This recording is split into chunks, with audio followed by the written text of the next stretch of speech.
Good afternoon, everybody. I hope everybody had a good lunch, and it's nice to see that the room is completely packed. So that's pretty cool. Unfortunately, the original moderator that should be sitting here couldn't participate. He didn't get arrested, so that's cool.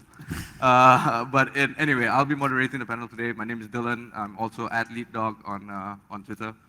And we're here to have an iOS OS 10 security panel discussion.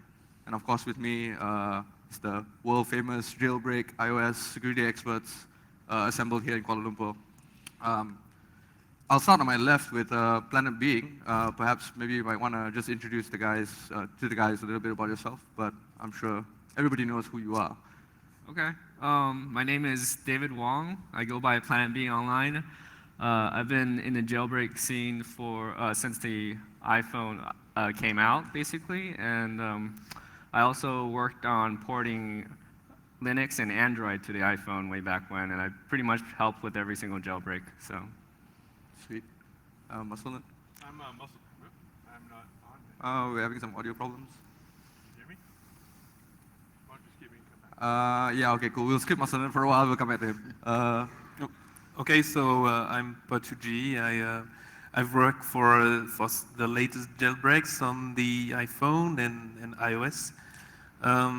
I've been on the iPhone hacking scene since 2009, and worked on different things on the boot ROM stuff, iBoot stuff, and then userland and kernelland stuff.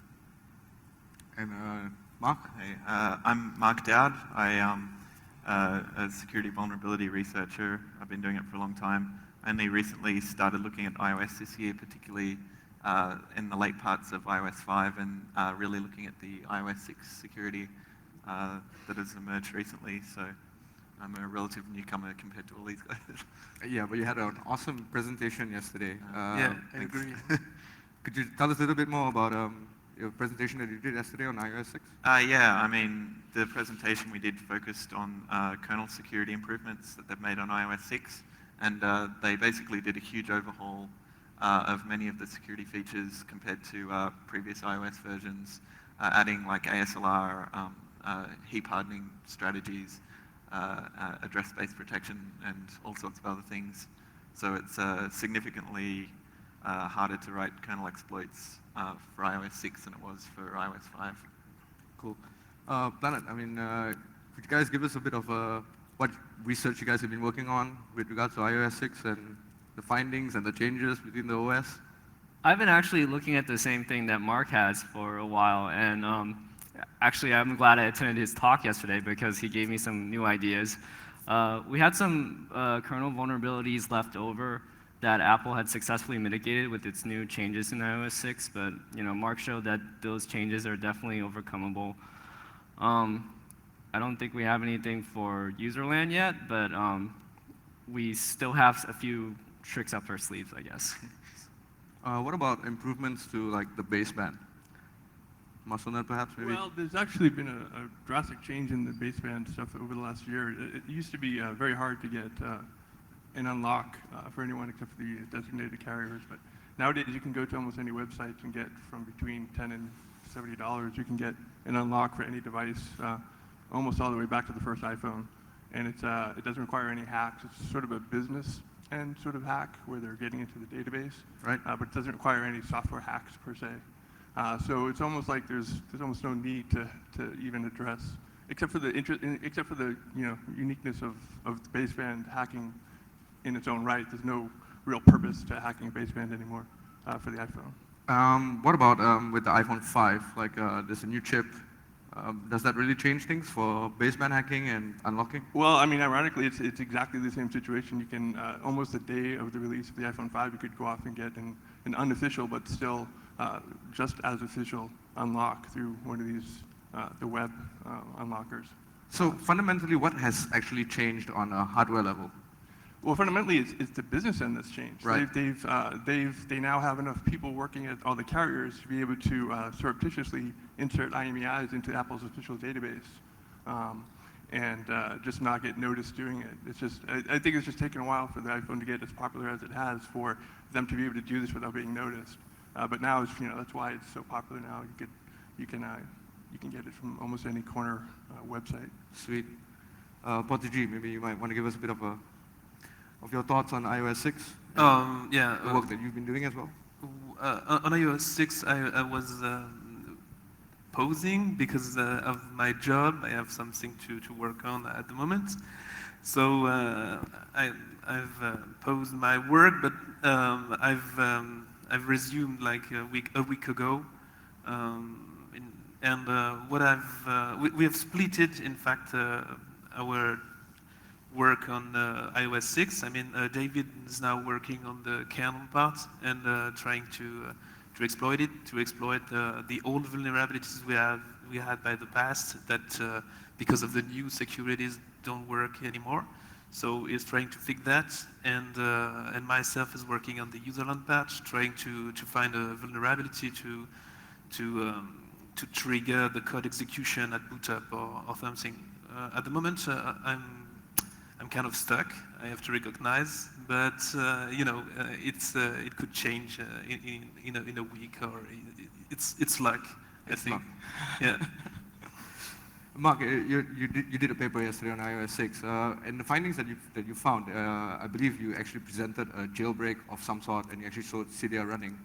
Could you explain a bit more about the technical aspects of how that was possible? Yeah, the thing we demonstrated was not actually a jailbreak, like it doesn't achieve persistence like a jailbreak does. Yep. The thing we demonstrated was an internal tool that we made.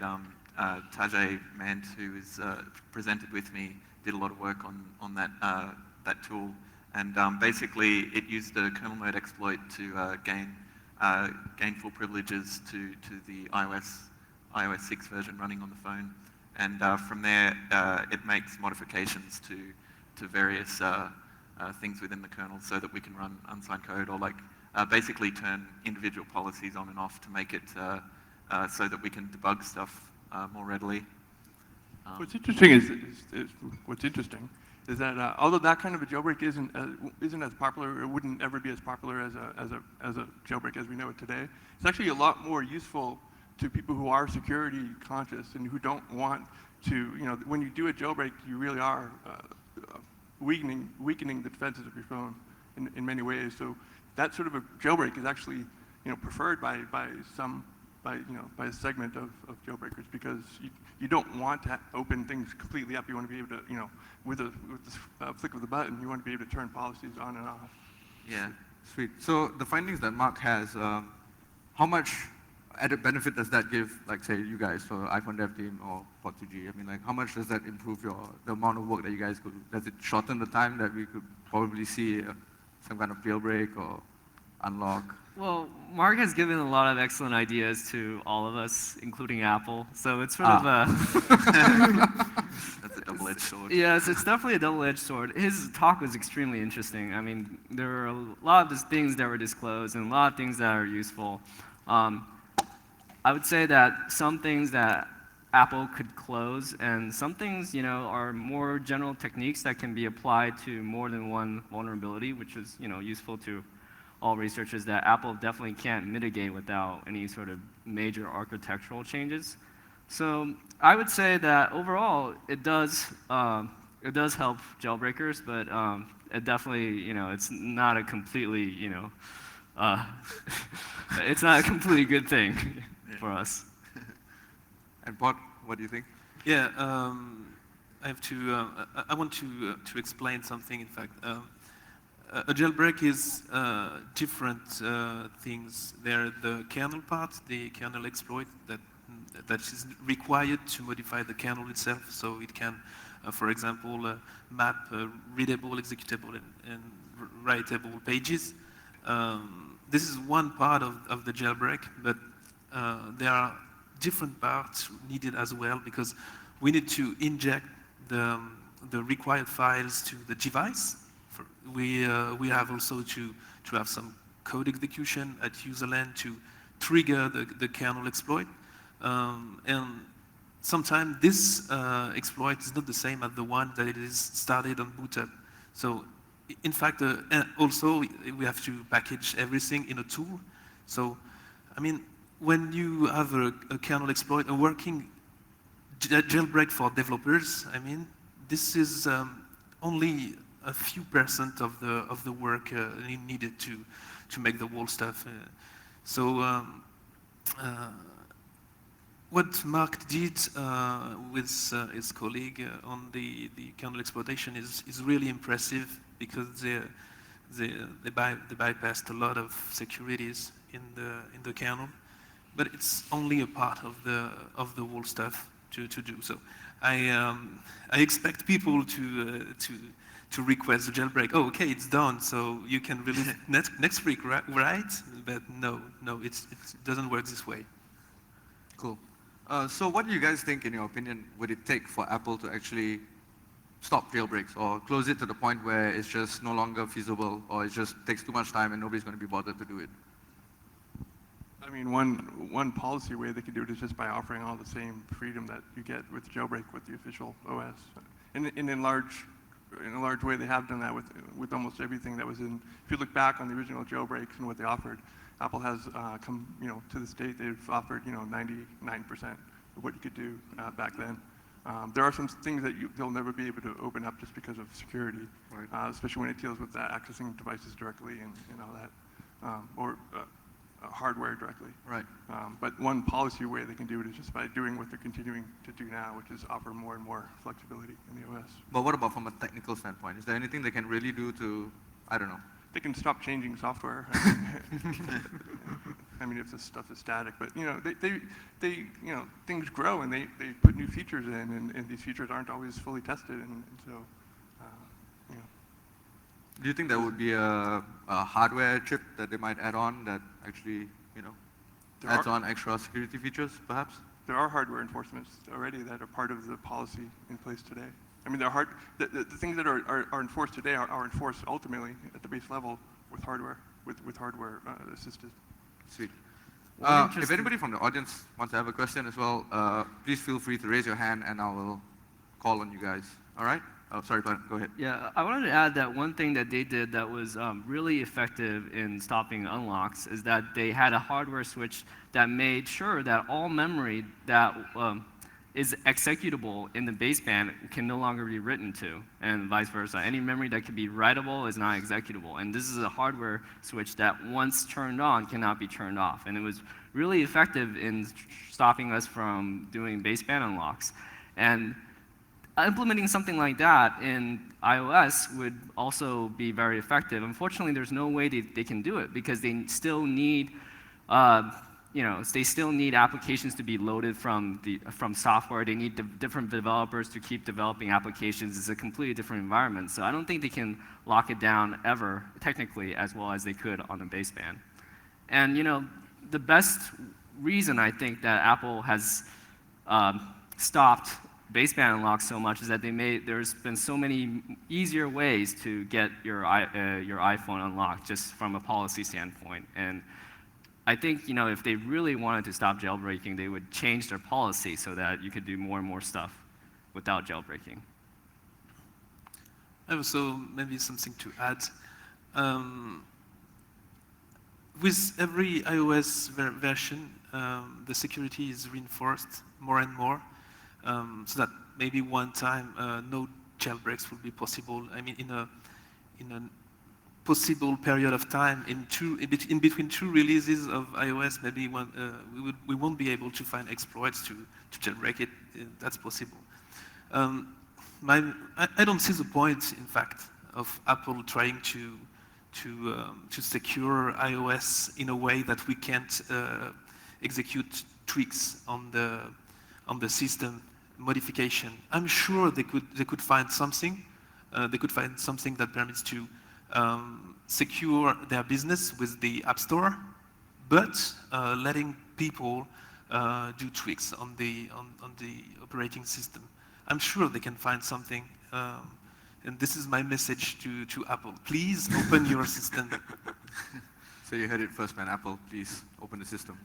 In a way, it's actually bit them in the behind recently with all this Maps business, and all these people. Forget about the iPhone 5 people, but everyone who was on iOS 5 and they got forced into iOS 6.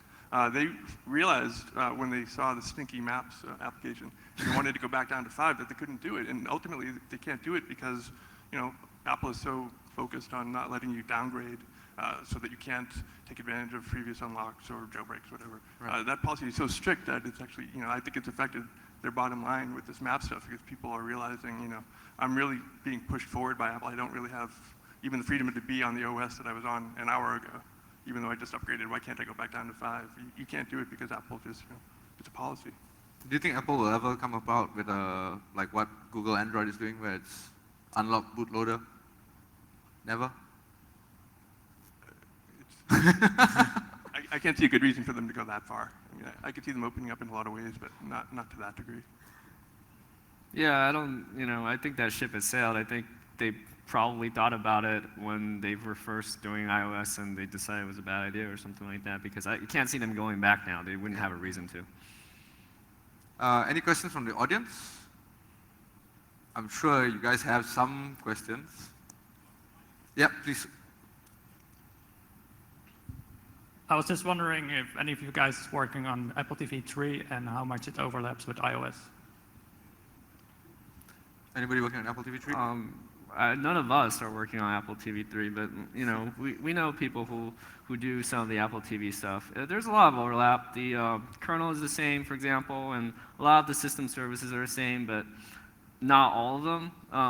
For one thing, the mobile backup service that we used to inject the exploit that we use for previous jailbreaks is not present on the Apple TV. So the attack surface for some of the user land stuff, especially the injection stuff, is a lot smaller. So yeah, there are a lot of overlaps, but it's also particularly challenging. I mean, so there's very little interaction between the user or iTunes and the Apple TV 3. Right. And so, you're going through the remote, and otherwise the Apple TV is going off and talking to the network. You're not really interacting with it directly. So there's very little, there's very few opportunities to muck with your communication with the device. Yeah, this is the point. Yes, there's a lot of service that overlaps. There's a lot of, for example, the different exploits that we used for previous version of iOS. The userland exploit, the kernel exploit, the entry tethering exploit, everything works on the Apple TV 3. In fact, there's no issue with this, but we can't just send the file at the right place on the file system. We miss this this part of the jailbreak. So as I said previously, a jailbreak is a lot of exploits and different stuff, and we miss only one part on the Apple TV. I think with iOS 6 we will try to find an injection vector that's compatible. We will try to do this to find an injection vector that's compatible with the Apple TV 3, but the attack surface is reduced. So I don't know. Cool. We've got a question here that's coming in from Twitter, and also if anybody of you are watching this on Ustream, I think there's like about 250, 300 people currently tuned in. If you guys have questions that you want to ask the panel, please tweet us with the hashtag #HITBLive, and we'll ask your question. So one of the questions that's here is actually, what's the most complex, difficult part of jailbreak creation? Mark, maybe you might want to kick us off. I've done a bit of userland stuff, but mostly focused on kernel stuff. And right.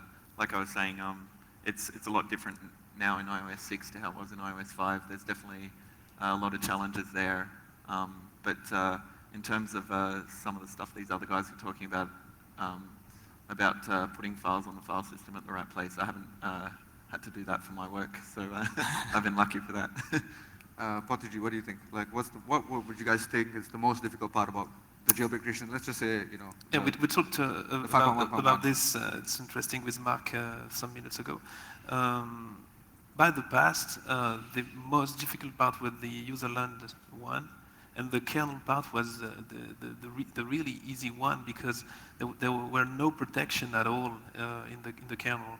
Now, I think with iOS 6, this is different, and both parts are at the same complexity.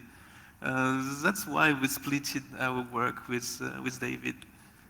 Could you explain a little bit more about the split in work that you guys did? Yeah, I mean, like, I'm mostly interested in kernel stuff because I don't know. I've always been interested in kernels and low-level hardware type of things, and Pod2G has a lot more experience with the userland side of things. My background comes from all the way back when we were doing bootloader exploits and boot ROM exploits. So I tend to be more comfortable with that sort of thing. And Pod2G's obviously come from a more traditional background in the types of exploits that are more generally interesting to the security community, like return-oriented programming and things like that. Although a significant departure from that was Shatter, right? Shatter? Chatter, yeah. So, I mean, do you want to talk a little bit about Shatter? I mean, SHATTER, the boot ROM Yes. stuff that went library. I mean, that's what you really came through with that, but it ended up not being useful in the public jailbreak because of library. You want me to talk about Chatter, in fact? Right. Well, I'm just contrasting your. That's true. I forgot about the first thing that we worked on together, which is a bootloader thing, which is a boot ROM thing. The first thing we worked on together was actually what was it called? It was called 24K Pwn. That's right. And yeah, so completely forgot about that. Yes. Yeah, we worked together on this first exploit. I mean. It was in 2009, so that's some years ago. Yeah, we dumped the boot ROM. Then by static analysis, we found that there were some overflow in the BSS, and David came with the idea that we could use it to modify the SHA-1 registers. And write to the stack of the boot ROM. I remember it was really interesting, amazing stuff, because working on the boot ROM is not like working on userland stuff. You're playing with your IDA, trying to do static analysis and find the right places. You don't have any feedback from the boot ROM. Yeah, it's Right. nice stuff. You can't see the stack at all because there's no crash dumps or anything like that. So you basically have to statically analyze and try to reconstruct what the stack should be at the time of the crash. And I really love doing static analysis because I love doing reverse engineering. It's really slow, and sometimes I could do it a lot faster by just attaching a debugger or something like that. But I just have more fun doing static analysis.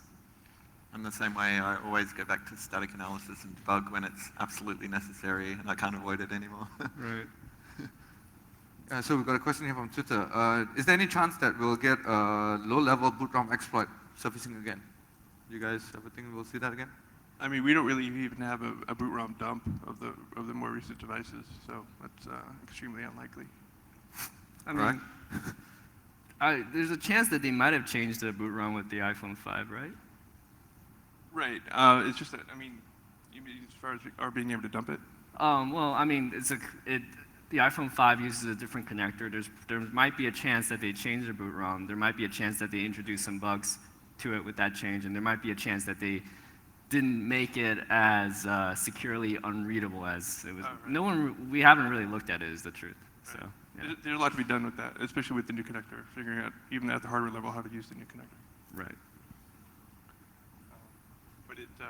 But that would be the first step, would be getting the boot ROM dump. You can't really do much before that. You can certainly crash it, but you're not going to be able to do much past that.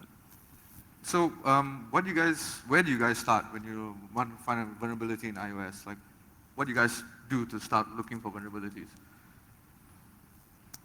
Where do you even begin? Well, I mean, a lot of times you end up reusing where you've been before. Apple oftentimes fixes directly the problem that you exposed with the jailbreak, but they don't go off and fix the root problem, or they don't completely fix what you exposed in the first place. So a lot of times is reuse. I think between the last two jailbreaks, there was a little bit of reuse. I mean, if Apple had gone and they looked at Raccoon more rigorously after the January jailbreak, they would have prevented the March one.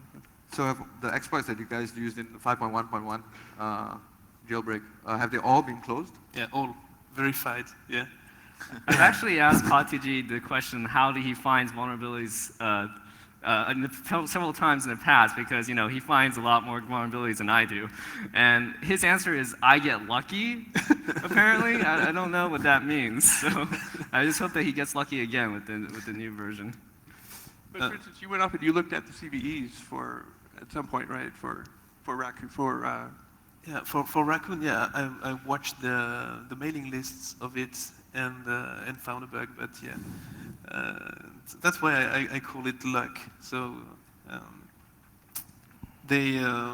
one guy reported a problem with Raccoon that if you have put three mod config sections in the configuration file, it crashes Raccoon, and nobody answered to him in the mailing list.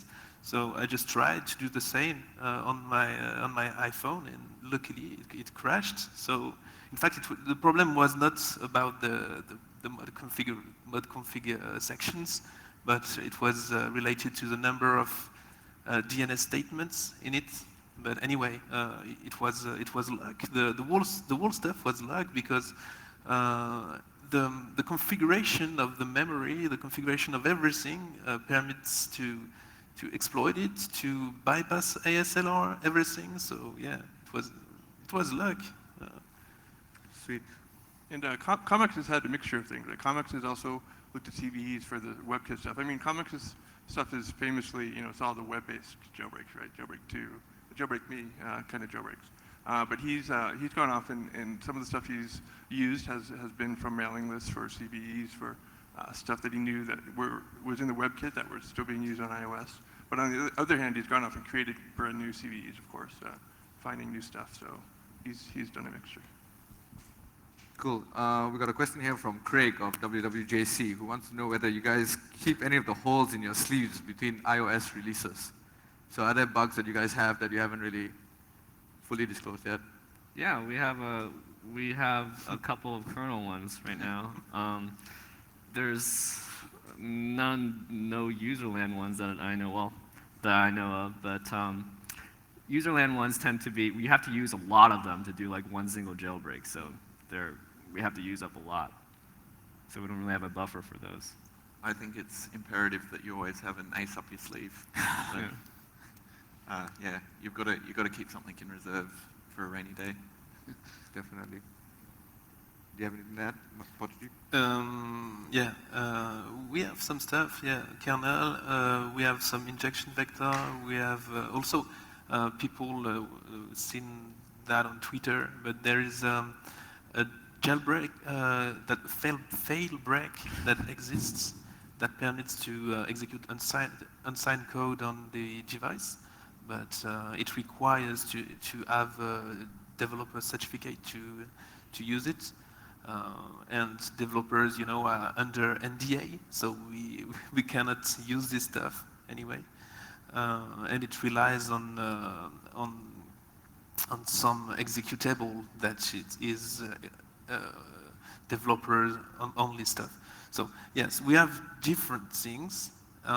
We miss, like I said earlier, the userland part. I'm still confident we can find something in the next few weeks. That's good news. Good news for everybody. Any questions from the floor? Miko?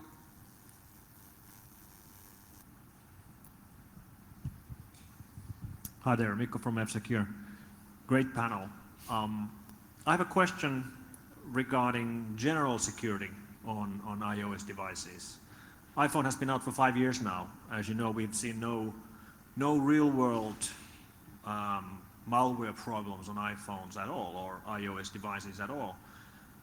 That's despite the fact that these vulnerabilities exist, and basically many of these jailbreaks are basically drive-by downloads. Exactly the same technique could be used to do malicious stuff on phones. Any ideas why we haven't seen real-world malicious attacks on iOS?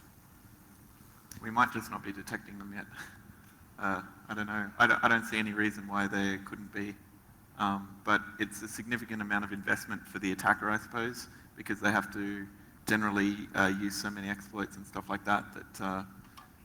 But definitely, if there's money to be made, I'm sure people will do it. You know.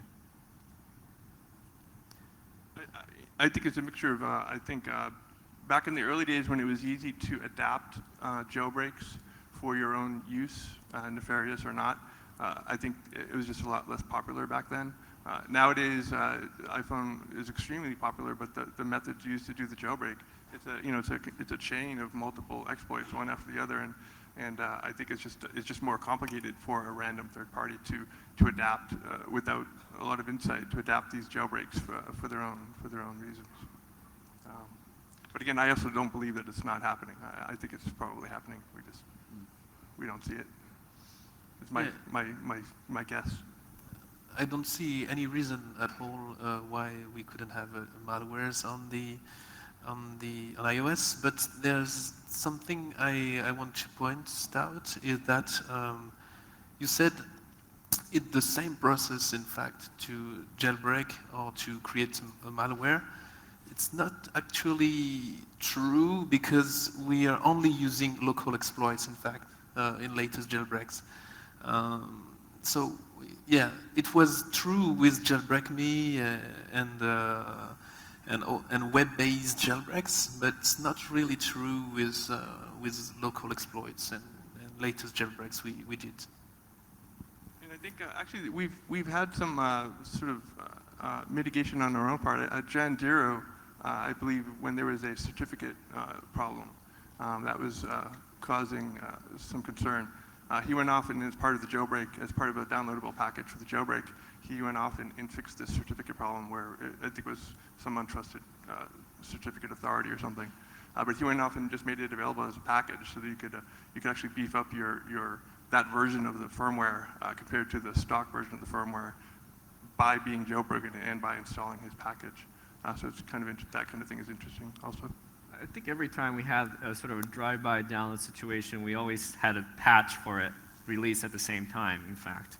Not that I think that's relevant because the percentage of iPhones that are actually jailbroken is relatively low. So, there's always going to be a lot of people who wouldn't be patched by it. But it's there. Cool. Any other questions from the audience? We've got about 25 minutes left, more or less. This question is kind of directed towards David a little bit more. A while ago, you went through and reversed almost every single part of the iPhone to the point where you got Android running on it completely, and you could even accept and send phone calls on it.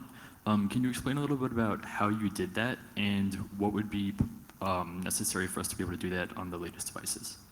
Yeah, it's been a while, and there's been a lot of changes, but basically what I did was I looked at the bootloader, iBoot, which uses most of it, which has pretty simple code, is pretty compact, smaller than the entire iOS kernel, and it uses a lot of the hardware. So I went through and basically picked it apart, figured out how to run all the devices, at least at a basic level, and then I wrote Linux drivers for all of these various different hardware devices. There are a lot of different hardware devices, and that's basically what I did. Probably the hardest part was just getting the flash translation layer working because it was a very complex algorithm. Right now, we still have access to the bootloaders for the latest devices with the exception of the iPhone 5, I believe, and the 4S. So with those, you could basically reverse. Actually, you also have the kernel for the 4S and the newer iPad, so you could basically reverse the kernel, or you could also reverse the iBoot on the earlier devices in order to figure out how everything works. I think the FTL is an example of somewhere where it was just so. Now, I mean, I believe people continued with this work, trying to get other iPhones and other firmwares working with Android. But the FTL ended up being a really big issue. I think it ended up killing those projects because the FTL by itself is just changing so frequently, just because Apple's using better and better code, or they're using different that you just can't keep track of it. I mean, not only do you have a different FTL for different devices, but you have different versions of FTL through the different firmwares, and it's rapidly updating. And I think that just sort of, while you could get in early and you could focus on one firmware on one device, I think trying trying to expand that to multiple devices, multiple FTLs, ends up being quite a task. Yeah, believe me, you really have to have absolutely no life to even reverse the FTL once. So. Cool. Any other questions from the audience? No? Okay, no problem. Let's see. Oh, we do have questions from the audience. Hi, sorry to be at the back. Question to any one of you members. What would it take to develop something like an emulator, like a proper QEMU type thing for running pure iOS stuff on it? So, we love to break things and play and make it non-persistent. Well, Chris Wade had a version of that for some of these earlier devices, and it was a branch of QEMU, and it was working to quite a good degree. I think he was booting all. I don't know if he was able to get past. I don't think he was able to emulate to the point of getting past Fair Play, which is used for a lot of the protection of the iTunes content. But it was booting. It was booting all the way into the OS and at least starting some of the basic apps. But that has since stopped development. And I think it's just, Chris went off and joined this other company and just could not devote the time to it. So the pieces are there, though. I mean, if you want to pick it up, the pieces for doing that are still out there. Yeah, I mean, in order to do that in the first place, you have to actually reverse everything, reverse almost everything about the hardware. So you basically would have to almost be able to make a Linux Android port before you're able to write an emulator in the first place. So obviously that's a lot of work. And there also might be additional legal issues, like Apple really hates it when you run their software on stuff that's not Apple devices. I mean, Apple hates anything that you do anyways. So. Yeah, but Apple really hates that. Apple even hates if you make complaints about their hardware. Like the new Retina display that I'm holding, it has a ghosting effect. I can see the ghost of Steve Jobs in there. But they'll hate it if I tell them. Part of the issue is that the hardware itself is proprietary in a lot of cases. That's right. So it's hard to write a good emulator if you don't have documentation for the registers of the bits and pieces of the phone. Yep. Thanks, guys. Cool. We've got a question here from Twitter. Is free public jailbreaking sustainable? Free public jailbreaking. So jailbreaks that are available for free without, Well, I mean, I don't ever see a paid public jailbreak ever happening. Me neither. But it's sustainable as long as there's people, continued interest in it. I think it's unfair to expect a jailbreak on the 0.0 release of anything coming out of Apple. I think there are some things that you actually wait until the 0.0 release to make public. But I think a lot of times, 0.0 releases bring in so many changes you need to sit back and sort of see where you are before you can make something. And I think, that's exactly what happened with 5.0, right? There was by the time you had your stuff for the 5.x jailbreak, it was already 5.01, right? So, I mean, I think timing is, I think while we set up some expectations for something to be available so quickly, all the time, I think the reality is that when there's a major change like this, which there will be every time there's a 0.0 release, you need to sit back and expect there to be another sub-release, another 1 or 2 sub-releases from Apple before you can see something public. cool. Okay, so for somebody who's new on the scene or who wants to get involved with jailbreaking, what's the best way to get involved with it, and what's the kind of tools that you would need, or what kind of software do you guys use? Okay, I've answered this question a lot of times. Yeah, so to start on jailbreaking, first you need to understand everything related to exploitation, because it involves every kind of exploits. So you have to start reading books on it, like for example, iOS Hackers Handbook that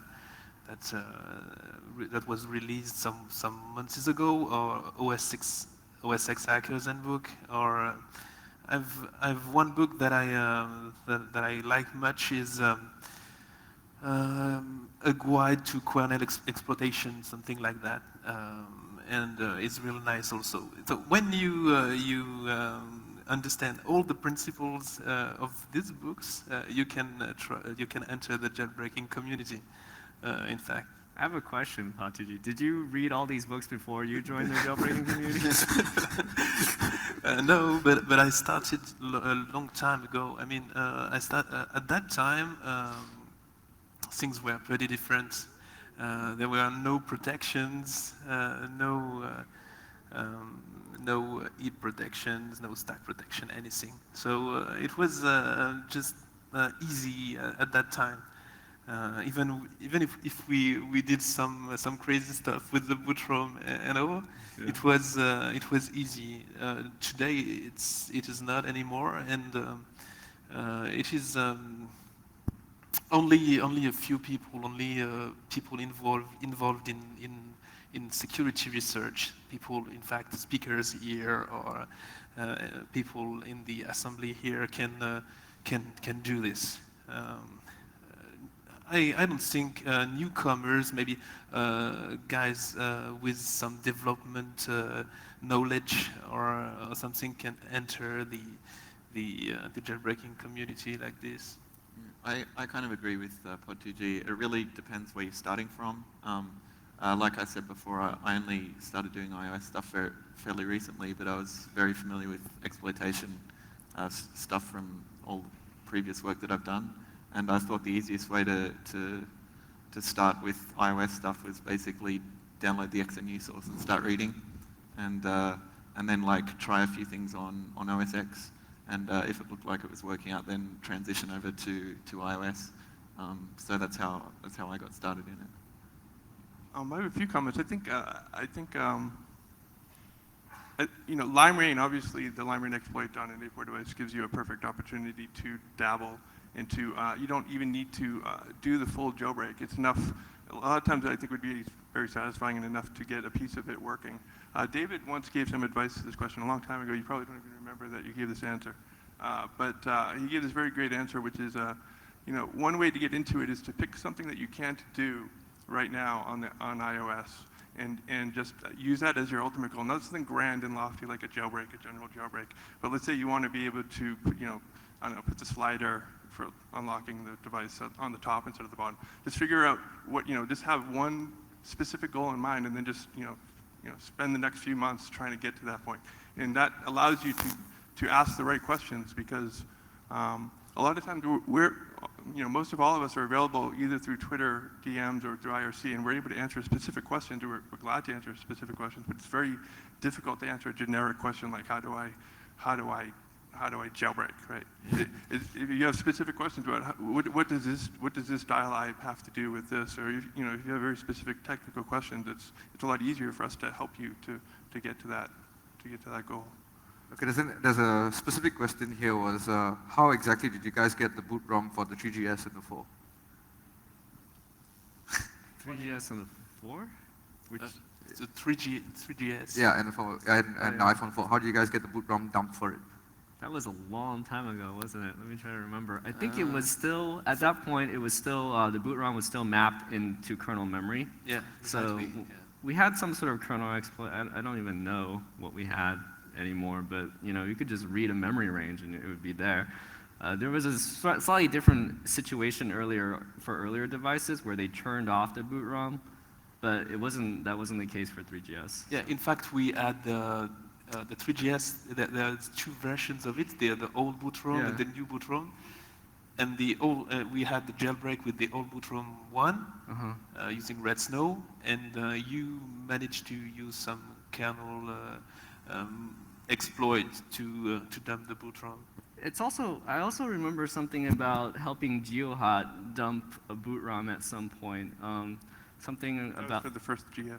That was for the first 3GS.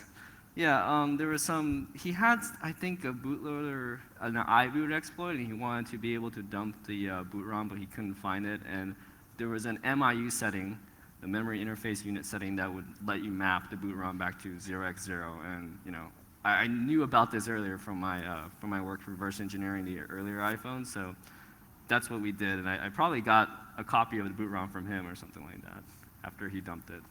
So. And that was a mixture of GeoHot had the hack to actually get the execution during iBoot when it was needed. And then David was, he came along with the technical expertise to, it wasn't really a hack that you were providing, you were just showing him exactly how the hardware is supposed to be used. Right. When you need to set the MIU up in this way to be able to read that part of the SoC. And so some of it ended up being just how do you use the chip, how do you use these registers. So okay, there's another question here. The iPhone 5 connector has changed. So is kernel debugging still possible with the new connector, the new Lightning connector? I find it hard to believe that Apple doesn't debug the kernel through the same connector for production devices right now. A lot of times Apple, when they're doing a debug of something, they need it to be precisely the device and the firmware that's running on the customers, on the production release. So I'm confident that you can use that thinner connector to do kernel debugging, because I know Apple must be doing it. Sweet. Okay, we've got about 10 minutes left. I guess we got maybe 2 questions from the floor, max. Sorry, I'm going to ask a general question. Why? I would like to hear from each of you, why do you do the things you do? What's your motivation? We do this for fun, of course. Yeah. Like, for example, since last JailbreakCon, we are focused on this stuff with David. He's working on it like the night, the whole day. Also, I'm thinking of it every time. It's challenging. It's like a puzzle, and it's really fun. We do this for the challenge. Yeah, it's very engrossing. It's hard. It's like doing a really complex Sudoku puzzle or crosswords or something like that, but it's like 10 times harder, and it's just entertaining to be able to use your brain in that way for a long time, and that's really the only reason that I do it. Yeah, it's fun, and also it's really quite rewarding when you get something working where at first you look at it and you're like, there's no way this is going to work out. And everything eventually falls into place after you've been tearing your hair out about it, and yeah, it's quite rewarding when it finally comes off too. And I do it for a few reasons. I'm a hardware engineer by my day job, and so that's why a lot of my focus on this stuff has been at the iBoot level or at the baseband hardware level. It's just because it's really interesting to me to, just in a geeky way, to be able to toy with these registers and stuff that I shouldn't have access to. But a lot of the stuff doesn't really make it into a public jailbreak. It's not needed for it, but it's fun to tinker around with that. Secondly, it's also interesting just to be able to play this game with Apple. I think it's interesting to see them react to stuff that you do. It's really rewarding to see that you're doing something that end up making a software or a fundamental change in the way they do things. I think that's fun. Cool, I'll take one last question from the floor, and then I'll ask the question that everybody on the internet and everybody in this room wants to know. So one last question from the floor. If Apple gives you the opportunity to work for them, why should you accept or decline the offer?